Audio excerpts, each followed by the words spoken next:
So the other half of the project gentleman is already in. Yeah,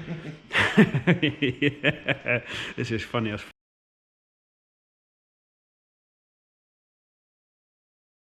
engine is out completely with the gearbox, and as you can see, Bentley is not here anymore. I kind of changed my mind.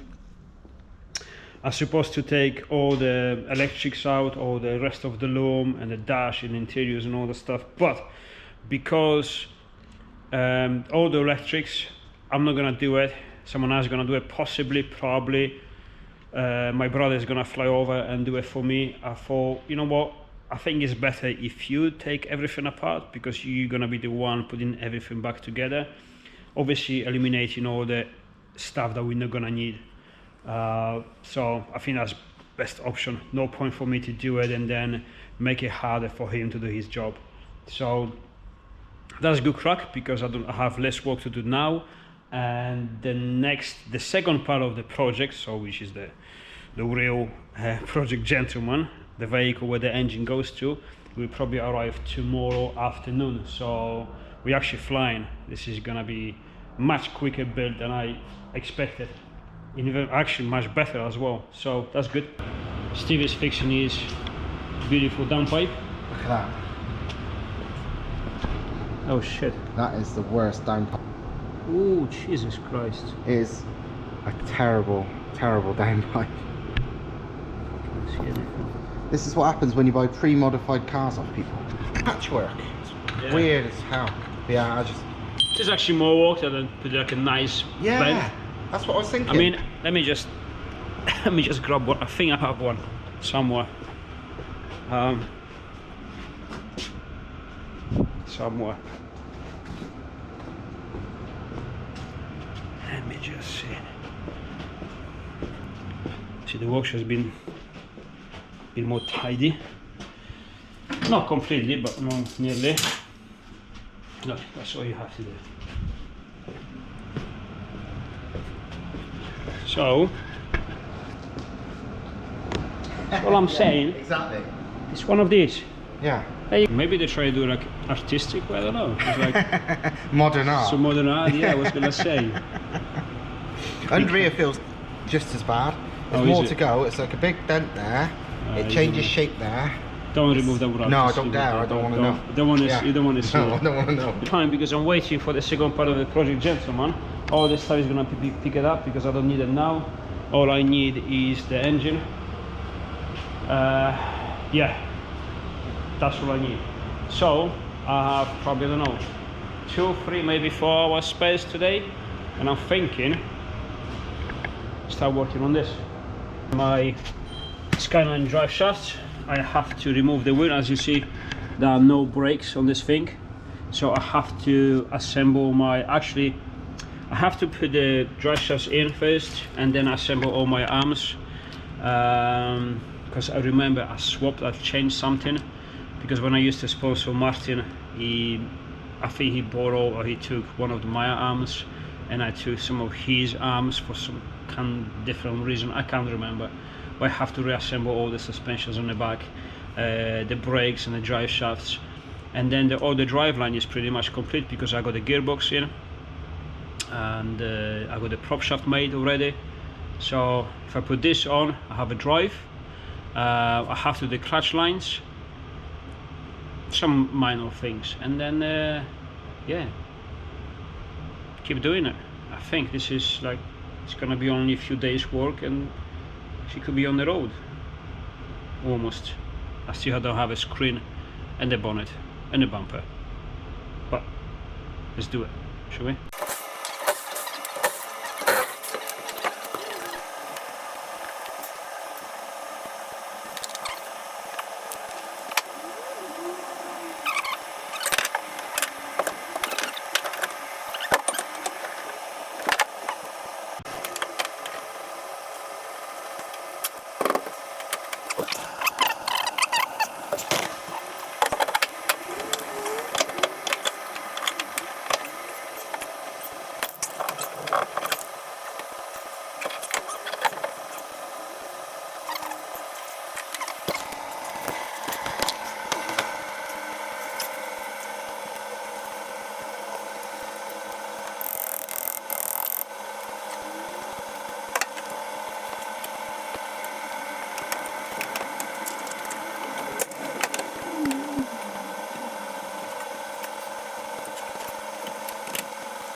So the other half of the project gentleman is already in.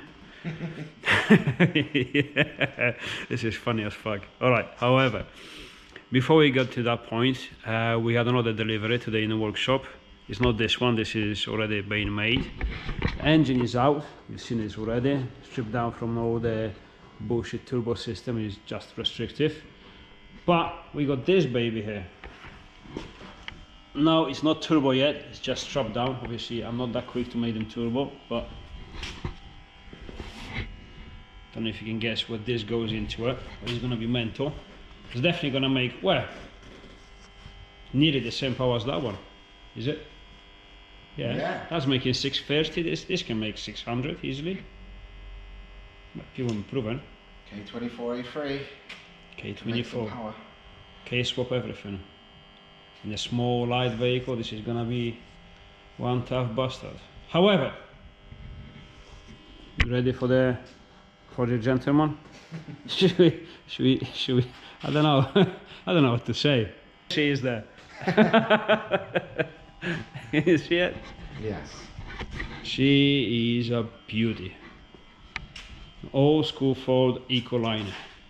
However, I already seen it's not gonna be as easy as it looks like, because let me just quickly show you the engine bay. As I was expecting to be huge, and it's not. It's not at all.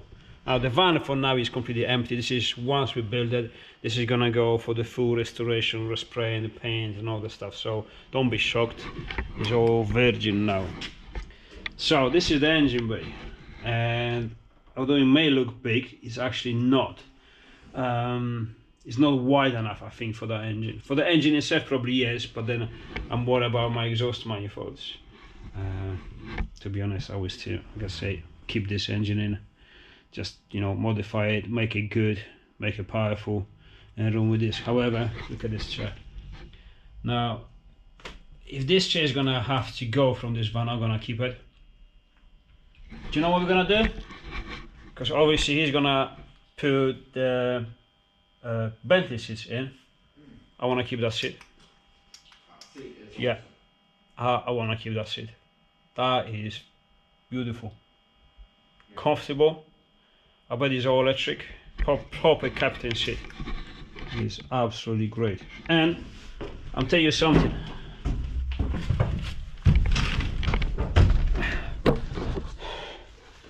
And it suits me as well. I think I look good in it. So I'm gonna keep this, at least the seat. However, yes. You reckon anyone was expecting it? Not a single person on the planet. No, I don't think so. Who would? It makes no sense. I wouldn't expect anything like this. But the minute he told me that, I was like, were you mad? You out of your mind? Yeah. Yeah. So that's why I accepted it. The thing is, even if this was America, that would be crazy. But in the UK, it's like, when's the last time you've seen an Econoline in the UK anyway? Exactly. They're not common here like they are in America. So yeah, it's weird as hell. And you go Ecoline with a Bentley. Yeah, Bentley Super Sport engine. I mean, the customer literally bought the engine, bought the Econoline, without even like no plan, just that and that. Yeah. I'm gonna get that done somehow. I just like, I want an Ecoline and with a Bentley engine in it. That's it. Is it possible? I don't know. I just want it in it. Can someone do it? Yeah. I like this kind of person. Yeah. These come standard with the 7.3 petrol and the 7.3 diesel. 7.3 diesel, that's pretty big. That's massive. Yeah. So. But then no, none of them are really that wide, are they? I don't think anything's as wide as that. No, that's very huge. That's wide. I mean, that's K24. You can see. I can't believe how narrow a K24 is. It is. It is.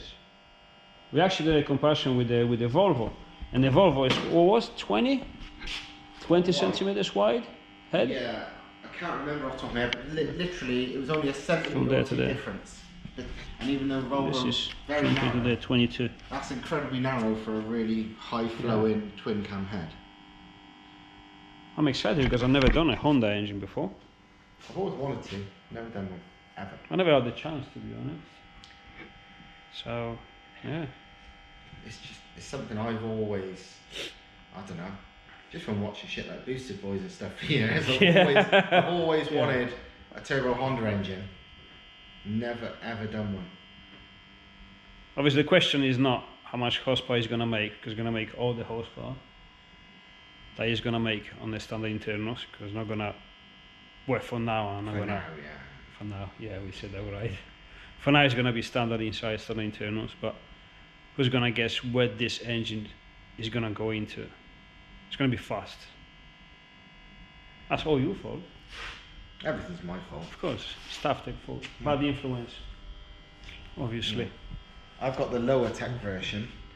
But that being said, these engines, how much they can handle on the standard internals. Oh, it's crazy, yeah. Like, you know, I think, yeah, at least 470 on standard everything. Yeah.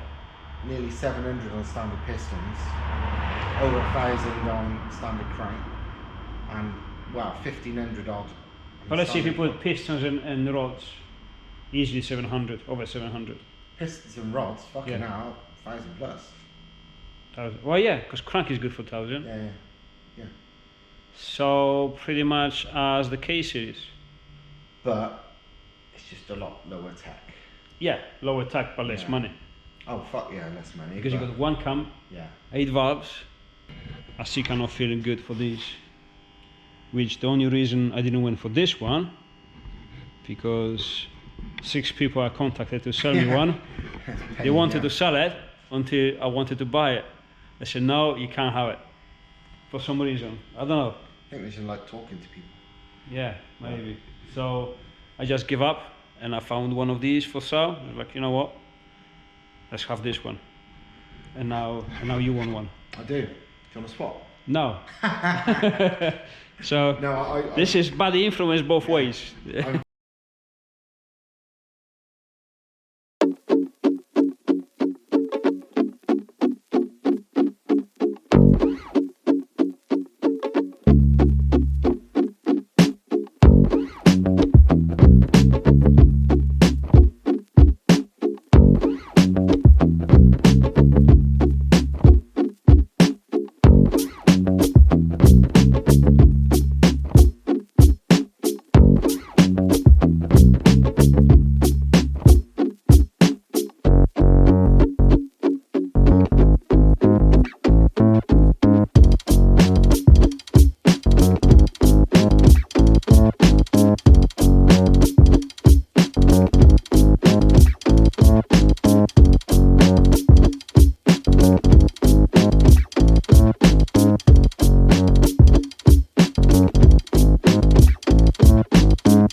First impressions about the van. I like it. This is gonna be more difficult than I thought, but I like it. Why I'm saying more difficult? Because I've just measured the engine bay width and it measures 26 inches. So let's quickly have a look how wide the Bentley engine is, or Volkswagen.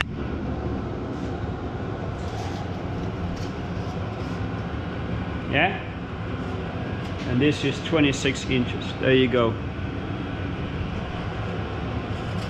This will barely fit. Now, my problem is not to fit the engine itself. my problem is that we're not doing just the engine swap. We trying to make this engine working better, much better. And I want to build a good turbo system. A good turbo system requires a good exhaust manifold. Now, there's no chance I'm gonna build a log style exhaust manifold. No, it's not gonna happen. I wanna make something beautiful, like I said before. And I need space for 6 independent runners coming from the head towards this side. So I'm probably gonna need a space as wide as this alternator. So probably another 4 inches, I would say, from here. So we got from 26, we're steaming up to 30, 34 inches. From 26 to 34. So we are about 8 inches short in the overall width of the of the engine bay, and I don't see that happening easily, because you can see is obviously on that side is very close to the gas pedal. I can shave probably a couple of inches. On this side, I don't know if I can go up from where this is instead of getting down, maybe, I don't know. Also, there's another issue. Another problem is that, where's my lights? Where's the light? Oh, it dropped. The subframe. Subframe is built obviously to suit that. Let me just show you better. Very narrow sump, you see? And then the subframe goes up and is actually part of the chassis, it's not actually the subframe, because of this independent strain suspensions. And on this engine, it's completely opposite. Yeah? It's very shallow but very wide. Hey Steve, have a look. What's that? Do you know how wide that sump is, right? Yeah. Wider than the engine itself. Yes. Now the engine bay is 26 inches. Right. The head, angle to angle, is 26 inches. Oh. So we're about 4 inches short each side for the exhaust manifolds. But look at this sump. Yeah. And look at this subframe, which is part of the frame itself. See? Ah, yes. Yeah. Yes. So we already encountering problems. Big problem. Wow. Well, knowing you, not big There's problem. there's a friend of mine here. Actually got 2 of them. They telling me there's no problems. So I'm probably gonna do the same thing as I usually do. Chop the stuff off and worry after. It's only metal. It's only metal. Metal can be chopped, welded up. I'm just hoping I'm gonna leave them enough space for the legs. Yeah, that's the trickiest bit. Yeah. Because even as it is, there's not a lot of leg room, is there, on these? You see the engine bay now on the driver's side is very close to the gas pedal. I can maybe shave 2 inches there, but I need 4. So unless we do a mid-engine or transaxle. That's what I would do. I mean, I would build a Supervan out of it. To be honest, I can just use the front diff, maybe. There you go. You know, and having this sitting action on the back, but not really, because we want to use that axle there. Yeah. Yeah. However, the engine is actually. Well, hold on. This could be okay. This is probably stupid. However, it's definitely stupid. However, this engine is actually not very tall. No, it's not. The reason, exactly, the reason why the sump is so wide, because it's very shallow. It's very. It's. Oh no. It's to be made. Oh no. This could be getting from stupid to even stupider. Awesome, man. The engine itself, without no plano for now. No plano for now. Is 58. 50, let's say 60 centimeters. Let's call it 60. I know exactly where we're going with this, and I like it. The only problem, this is a camper van, so they have to have a bed. Yeah. It could hide under. I was going to say, bed. as long as it doesn't add too much height, even if it adds a little height, it doesn't matter too much. Should we? I think it's worth investigating. I mean, George is crazy. Oh yeah, he'll be like, oh yeah, fuck it, do it. Yeah, let's have fun. Mid-engine.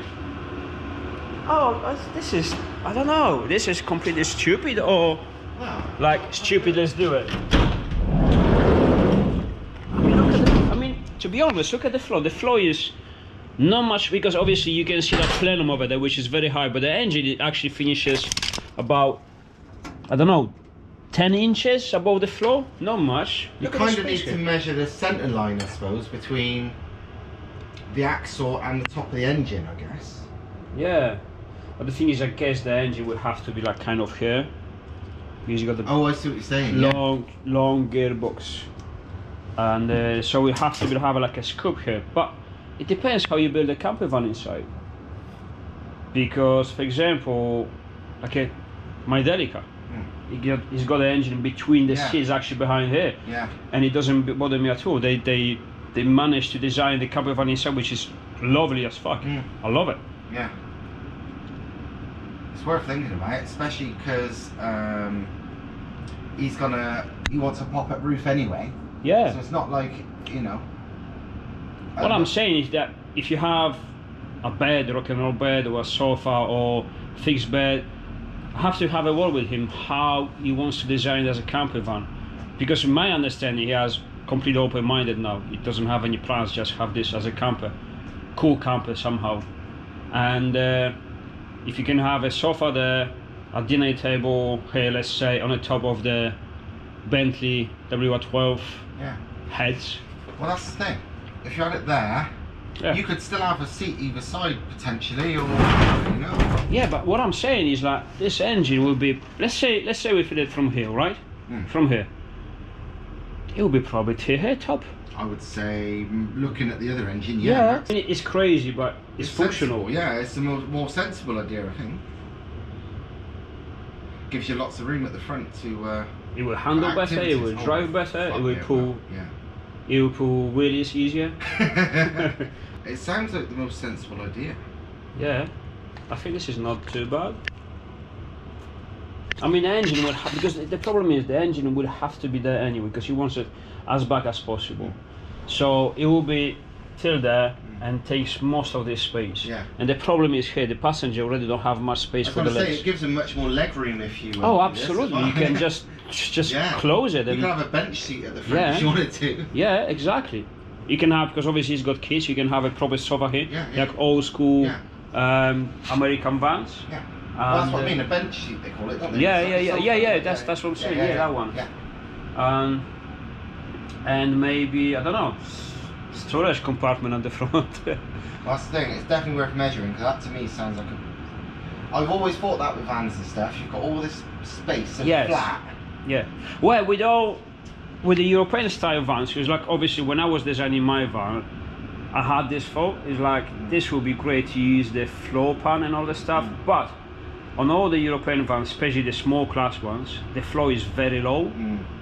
And it will stick out probably that much, so it will compromise all my space. Well, in this case, the floor is look, it's above my knees. It's like it's very tall, so I can pretty much hide most of the engine under the floor. It's definitely worth measuring to work it out. I mean, even if it's because obviously he wants to be able to see the engine from inside the van, like a perspex or something. So from this, you're gonna have. You open the door, and you're gonna have a perspex, and all you see is the Bentley 2 heads with exhaust manifolds, turbos, and the beautiful plenum. It's like a showroom. If you have a table over it, it'll be clear. You can have it clear. You can see it right through the table. Yeah, clear table. Oh, I'm liking this. Yeah. I'll tell you something. This is another thing. I'm convinced. I'm doing this. Okay. If the measurements are right, everything is going to be fine, which my angle grinder says it will be. The front of this van has a really shitty suspension design, like solid arms, and it's like the bend so changes the camber every time I don't like it. I put it up and it was like, oh, there's something, we have to do something about this, but there's not much space because of that wide sump we have on that engine. But if there's nothing on the front, I can do whatever I want. I can actually put a nice subwoofer or something big, but with nice independent suspensions. So this can actually handle very nicely. Yeah, because like, what's it? Leaf spring at the back, I guess, which is no big deal. It's okay. Oh, like, this is going to be on the airbags anyway. Oh, is it? Oh, yeah, he wants airbags. It'll be fine then. Airbags, you can rise it, you can lower it, just be comfortable. Because on the back, a solid axle on the back is not bad, because you got the Volvo with a solid axle. Yeah, And that's what, okay. drives shit? Yeah. No, it drives alright. It's fine. And I'm gonna convert it obviously with a different geometry and the suspension arms and everything to handle very nicely and precise. The front we can do independent suspension and airbags. So this could be like keep it old school, with old school like 70s and 80s, but everything modern and designed to handle beautiful. And when you think about it, that was what he originally wanted. Yes. Do you remember? Yes, he did. It was only when we worked out the Bentley stuff's not strong enough. No. That, like, you know, for a big old truck like this. Yeah, because it's just an Audi. Yeah. But that is what he wanted. He wanted, like, this to look like this, but be modern and fast. And yeah. Because I did say the other day, this is going to be terrifying to drive at speed, but it won't be if you do all that. I'm liking this. Oh.